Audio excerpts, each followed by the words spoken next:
What's going on, guys? My name is Steve. Thank you for stopping by my channel. I'm just an American guy on a journey to discover my British and Irish ancestry. Today we're going to be reacting to Buckingham Palace. I don't really know much about Buckingham Palace beyond the fact it's where the Queen or King lives, and it's just a very iconic structure. While I don't think many Americans have seen the insides of Buckingham Palace or the grounds themselves, really, I do believe that the average American person would definitely recognize the front of the building because, you know, it's just so iconic. I think everybody around the world knows what Buckingham Palace looks like, even if they don't know what the name of the palace is, if that makes sense. But anyways, guys, I'm really excited to check this out. You know, it's such a beautiful structure, beautiful building, and I've always wanted to see what it looked like on the inside, so hopefully we'll get a good glimpse of this here and maybe a little bit about the history as well. So let's go ahead and check this out. Hi guys, welcome to another episode of Ultimate Bucket List, and on today's show I'm going to be showing you around Buckingham Palace. And unlike some of the other YouTube fraudsters out there, I'm actually going to show you around the inside. No, really. That's cool. That's cool that you go on a tour. I didn't know that until, I don't know, a few weeks ago, I found out that you could actually go on a tour. I never thought that was possible considering that's where the Queen or King lived. But yeah, you can at some points. I think just when the Queen or King are out of town, I believe is when you can do so.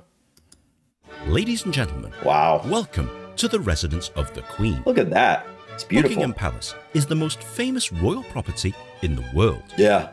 With over 775 rooms, at least 200 bedrooms and 92 offices. What? It's the largest of the royal palaces. But even though millions of people visit it every year, they mainly just walk around the gates and take pictures from the outside. Very few people actually step foot inside the palace itself. Well, today, I'm one of the lucky ones. So what's it like to go around the most famous palace in all of the free world? Follow me, your trusty tour guide, and let's find out. That's so cool, man. The main road that leads to Buckingham Palace is the Mall. You've probably seen this on TV many times before. It's where the royal processions take place and where you can watch the changing of the guard ceremony, which happens at 11 o'clock most days. So is that is pronounced the Mall? The way we pronounce that in America usually is mall, like it's a shopping mall. Is that a completely different word, but it's spelled the same? Check out my future video right here. Right outside, you'll find the Victoria Memorial. That's beautiful, man. A statue commemorating the life of Queen Victoria. Such a beautiful statue. It's cool to check it out before the tour, and it affords you the best spot to take pictures and videos of the palace. What you're seeing right now is known as the east front of the palace.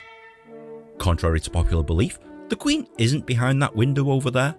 The only time she does venture here to the east front is to stand on the balcony to wave to the public. Speaking of which, look up at the flagpole over there. If the royal standard is flying high, it means that she's actually here. If the Union Jack is up there, it means that she's not at home. So you can instantly tell if she's at the palace or not. Wow. Most people just hang around the gates and act like complete tourists, but we're actually going inside. So you'll need to go to the left here, and the public entrance to Buckingham Palace is here at Buckingham Gate, not the front bit full of tourists and posers. If you don't have tickets, you'll need to buy them here at Gate A. Good luck with that. I bet that's really hard to get. Buckingham Palace is incredibly popular, and tickets are sold months in advance. If you have pre-booked tickets, your entrance is here at Gate C. This gives me an idea. When I come to visit the UK, when I know ahead of time, you know, when I'm going to start seeing if I can get tickets to go into Buckingham Palace. I don't know. He said months in advance, so I may or may not be able to, but I'm going to check and see if I can do that. That'd be really cool to be able to check that out in person. You'll probably be in a long queue to actually get in. Before they let you any further, they'll security check you, airport styley, before they let you into the palace itself. I bet. Pick up your complimentary audio guide right here at the desk, and then meander down a few corridors where you'll enter the first part of Buckingham Palace. This is the quadrangle. This is basically the courtyard of Buckingham Palace. As you can see from the videos here, quite a lot of it is under reconstruction at the moment, so it's nothing really to write home about. But then you'll head into what's known as the Grand Entrance. And what an entrance this is! Wow! This is the place where you will officially enter Buckingham Palace as an official invited guest. Full of crimson red and gold and white everywhere. Beautiful, man. You'll then get led. I'm trying to see this right here. Let me, it's not even let me see it. Buckingham maybe. Palace as an official invited guest. Full of crimson red and gold and white everywhere. You'll then... Wow. That's beautiful. What an entrance, man. Wow. Get led up the grand staircase, and once again, it's a pretty amazing staircase. Oh my goodness, look at that. Many of the world's most important people have come up these stairs, and it's pretty surreal to actually follow in the footsteps of former kings, presidents, and heads of state. Right at the top of the stairs is this foyer with portraits of former monarchs of the country. And the ceiling detail here is pretty amazing too. Look at that dome, man. From the foyer, you'll be led into the green drawing room. It's called that because the walls are green, but the things that you'll probably notice more are the lavish paintings, the ornate furniture, look at that. Incredibly decorative antique. Wow, dude. Such beautiful detail everywhere. Antiques, and the crystal chandeliers that adorn this room. Contrary to popular belief, the green drawing room is actually used more as a waiting room before you meet the monarch, because the room next door is where you'll actually do that. This is the throne room. Any function that requires the Queen to wear the crown on her head happens here. Traditionally, this is the place where you would be knighted, but that now happens in a separate room that we'll go into later.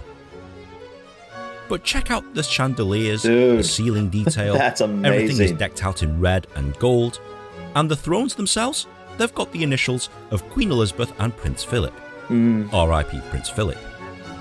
A really, really spectacular room. You'll then enter this peach-coloured walkway. This is none other than the famous picture gallery, which houses the royal family's collection of art. You'll notice some of the most famous paintings in the world displayed on these walls.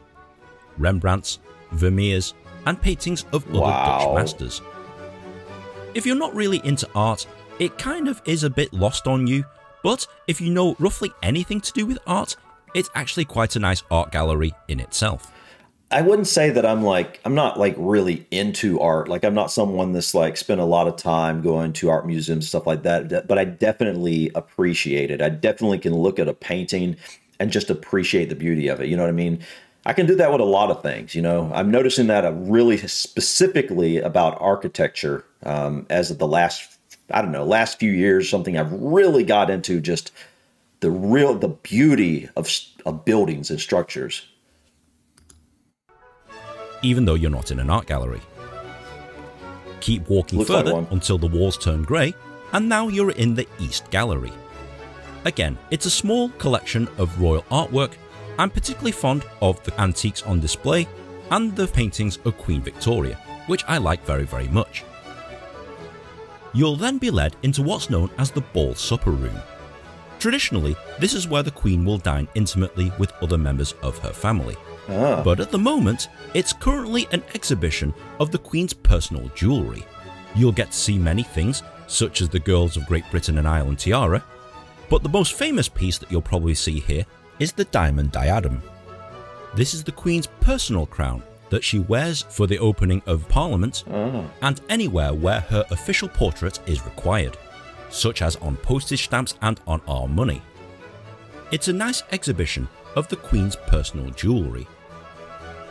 But once you exit the Ball Supper Room, you'll enter the largest and grandest room here at Buckingham Palace. This is the Grand Ballroom.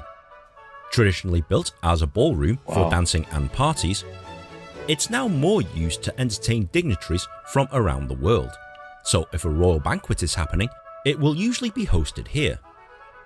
As you can imagine, it takes a whole army of people to prepare Yeah, this place bet. for a state's banquet. Wow. But there's one other important thing that happens here.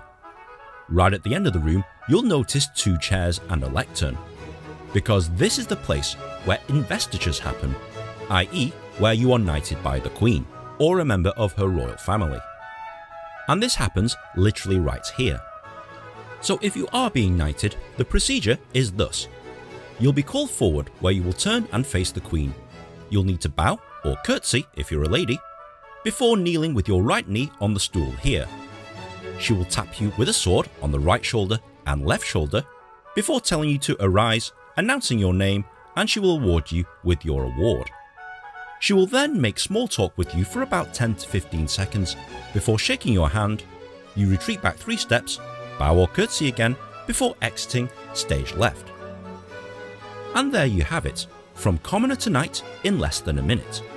Not that any of these bored-looking tourists are aware, which is a shame. You'll then come across what's known as the state dining room. Wow, man. The biggest thing you'll notice is the red walls, the white and gold everywhere, and the fact that this is the room that the Queen personally likes to dine in herself. The ceiling detail is very unique, and spend some time looking at absolutely everything in here. Yeah, I mean... It's an amazing room. It really is. The next up is the blue drawing room, which doesn't really look all that blue. Because of the amount of crystal and gold and white and marble on display, it doesn't look very blue at all, but if you look carefully, this room is used to entertain groups. It doesn't really look blue, but it is blue. At the end of the blue drawing room, you'll find the music room. Even though it's called the music room, and there's a grand piano on display right in the middle, it's actually more used for the christening of royal babies. So in theory, this should be called the christening room, but what do I know? But if you're meeting the Queen one-on-one, face-to-face in private, this will happen right here at the white drawing room.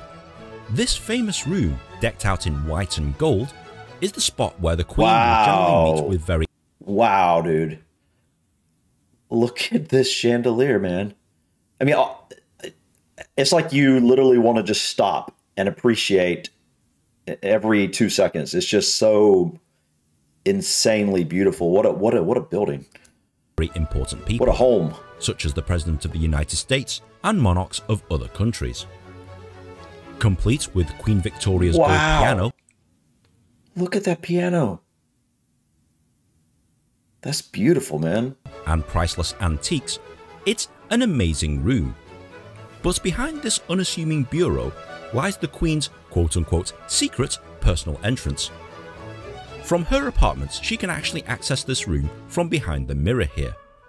But it's not so secret anymore because everybody knows, and the fact that they've actually left it open means that it's not really a secret. Still pretty nice though.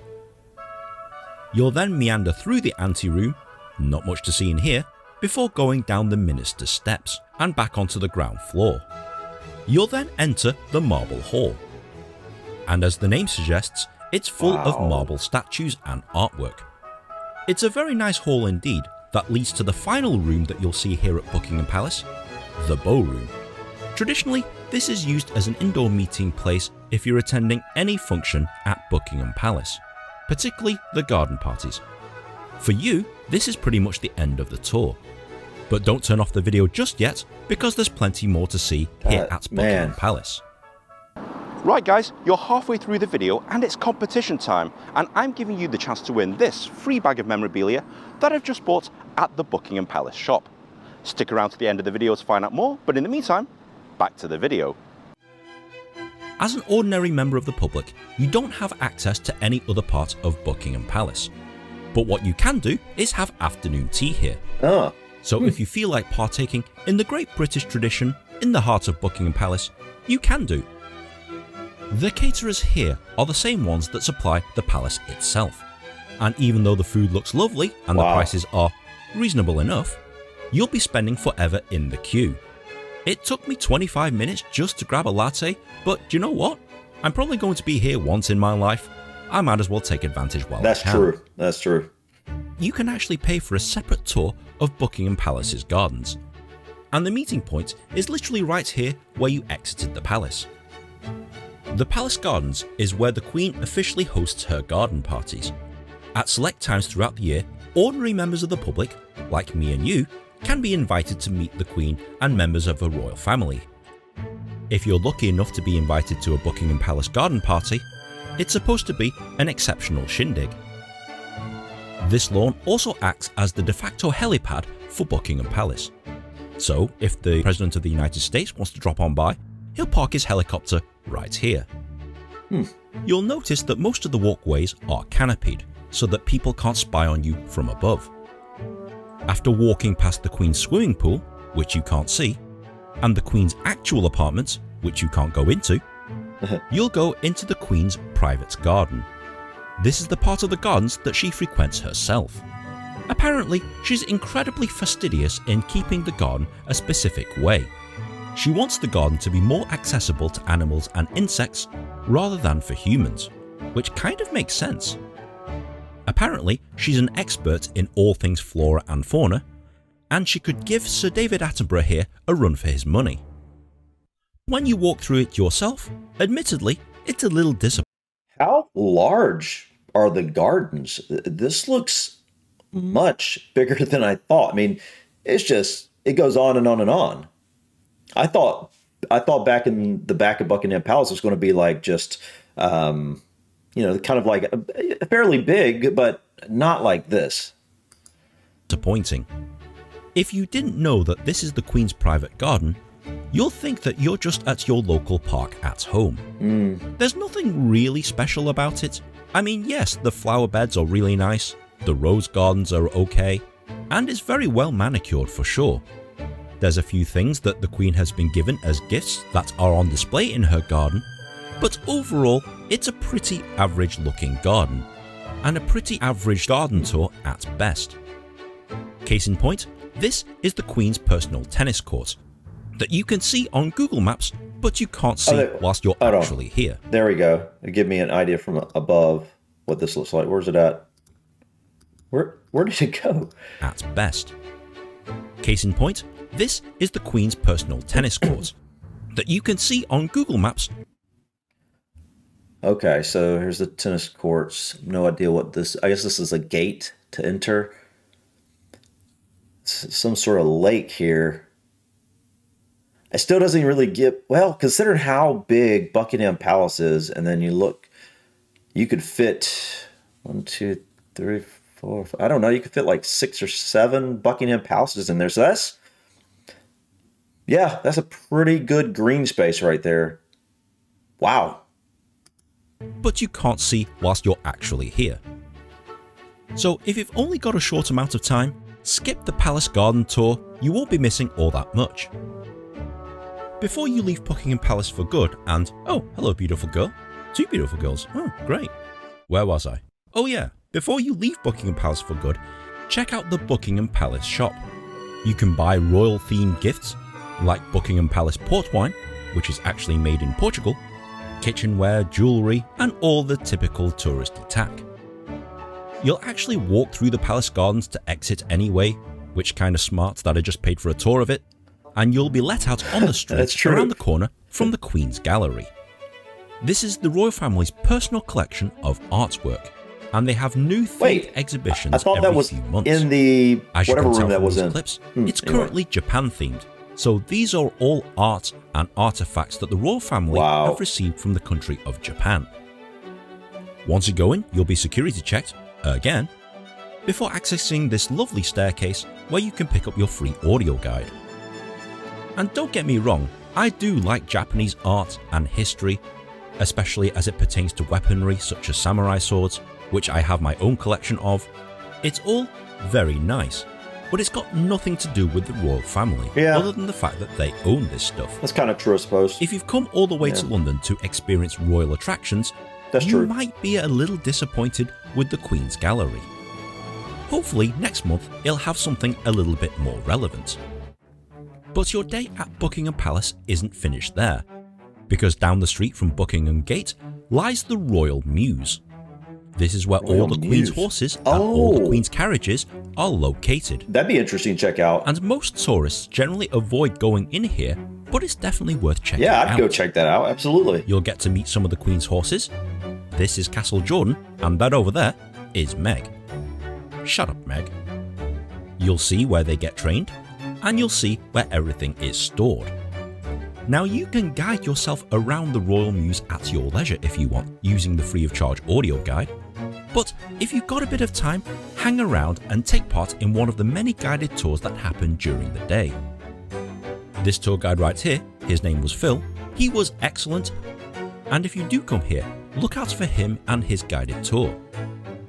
The tour guide will show you around the royal family's collection of carriages, such as the semi-state landau, which is used to transport dignitaries other than the royal family, the Irish state coach, the personal coach of Queen Victoria, the Scottish state coach, which is the one the monarch rides when they're in Scotland, the Queen Alexandra state coach, which is primarily used to transport the crown jewels, the glass coach, it's a bit of a misnomer because it's mainly used for royal weddings, specifically to transport the bride, and in a room all by itself is the Queen's Diamond Jubilee coach. Wow.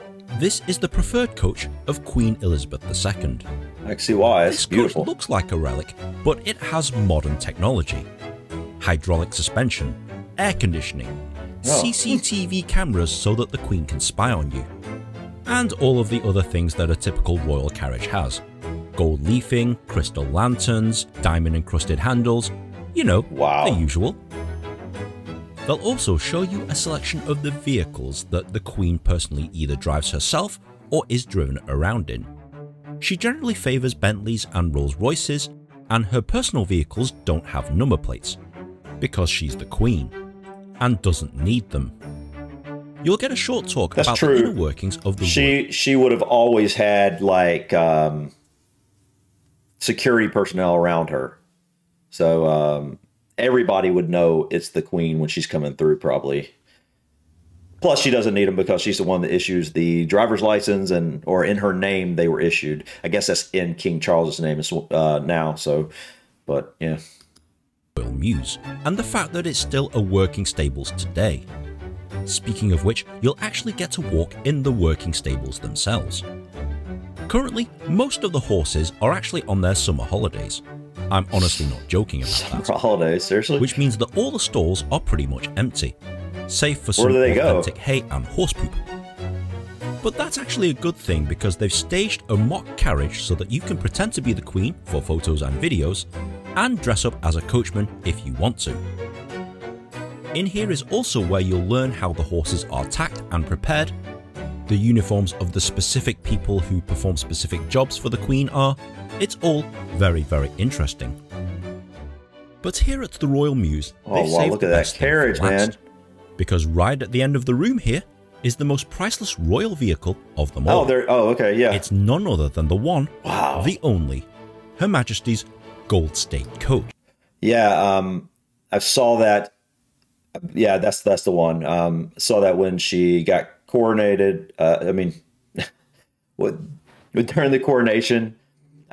Yes, I know. Coronated is technically not a word. It's just I'm trying to say it in past tense. You know what I mean? But yeah, what a beautiful vehicle. Or would you call that a vehicle? I mean, what a beautiful carriage. Wow. Almost 9 meters long and 4 meters high. 4 tons of gold encrusted steel, goodness, requiring 8 Windsor Grey horses to draw. This is the most priceless vehicle in the royal collection, and is used for the coronation of every monarch since the 1700s. Wow. The detail on this thing is exquisite. That is Queen crazy. Elizabeth herself has described the Gold State Coach as horrible. It's not meant for travelling in at all. I mean, it's just not, it's only sprung on leather. Yeah, apparently she hates riding in this thing. But when you're the head of the Commonwealth and defender of the faith, you have to put up with doing some very uncomfortable things. And that's pretty much the end of the Royal Mews. But before you go, guess what? There's a gift shop. but it's not a Yeah, of very course. big one, and you're better off buying your souvenirs inside Buckingham Palace itself. So guys, I've just finished my day here at Buckingham Palace, and I've got to say, it definitely was worth the money. It was pretty amazing to see all the things that I've seen on TV before, up close and personal. And if you are visiting central London, I recommend that you make this the #1 thing that you book when you're planning your trip here to London. If you need any additional help, of course, feel free to check out my very popular video guide right here. All right, guys, that was awesome. He did a really great job in this tour, and I learned a lot. What a beautiful place. I just can't get over how detailed everything is. Every single room has just amazing differences. It's just beautiful, and the artwork was absolutely amazing. I mean, you look at some of this detail. You know, I saw the where is it, this carriage before in a couple of coronations. I've seen you know, Queen Elizabeth when she had her coronation, and I saw when her father had his coronation, and they both obviously rode in this carriage, and I was just amazed at how detailed everything was about it. Obviously, that was in black and white. I had never seen it this close up, and it's just, wow. It's just amazing. I can understand why she probably didn't like it. It probably isn't very fun to ride in, but it's such a beautiful piece of art. It really is. But just this, I don't know. I mean, it's a palace. It's a house, though. Basically, it's a big house because they live there, you know. And this is just such a beautiful place to live, man. I wish I could find that. One thing that I really loved seeing was this. Where is it? I might not be able to find it. Okay, I'm not going to be able to find it, I guess. But that beautiful piano. I've never seen a piano like that. That was amazing. I mean, what do you say? It's just a beautiful place. I mean, I do wish I knew how old it was. When was this built originally? And I know they probably added on. Like, I'd like to see what it looked like when they first built it and kind of know a little bit more about the history. And so I might look into that at a later point. But as for now, I thought this video did a really great job of helping me kind of explore Buckingham Palace and just learn a little bit more about it. And I can definitely see this place is just amazing. What do you say? And like I said, I'm probably going to actually try to get tickets when I come to the UK. I know ahead of time. He said, you know, you have to get tickets a month in advance. Maybe I'll be able to do so. I don't know. We'll see. I definitely would enjoy it. But I thought that was interesting how when he was on the garden tour, it's like, he said, they're not really that impressive. And I'm looking at him like, I mean, honestly, compared to the inside of the house, granted, I haven't seen the entirety of the gardens, but I will say I kind of agree that, you know, comparatively to how detailed the inside of the palace was and just how grand it is in every single detail and every single corner of that place. The looking at the gardens, yeah, they don't seem to be as, you know, crazy immaculate. And it sounds like Queen Elizabeth kind of liked the more natural look, and I can appreciate that. As I've talked about in the cemetery videos, I kind of like it when I see things kind of a little bit less groomed, so to speak. You know, groomed, but still letting nature take over in a way. And it seems like she had a piece of that. It seemed like that's kind of the look she kind of liked for her gardens. And that's pretty cool. I can definitely appreciate that. But yeah, guys, I thought this was cool. I mean, what do you say? This was a really great tour, really great video, and I really appreciate the detail he went into to discuss the different rooms and everything, and different parts of this palace. So anyways, guys, thank you so much for stopping by. Please click that like button. Feel free to drop your comments or suggestions about this video or other things you think I might want to check out in the future. And don't forget to subscribe to continue to join me on my journey to discover my British and Irish ancestry. Until next time, guys, peace.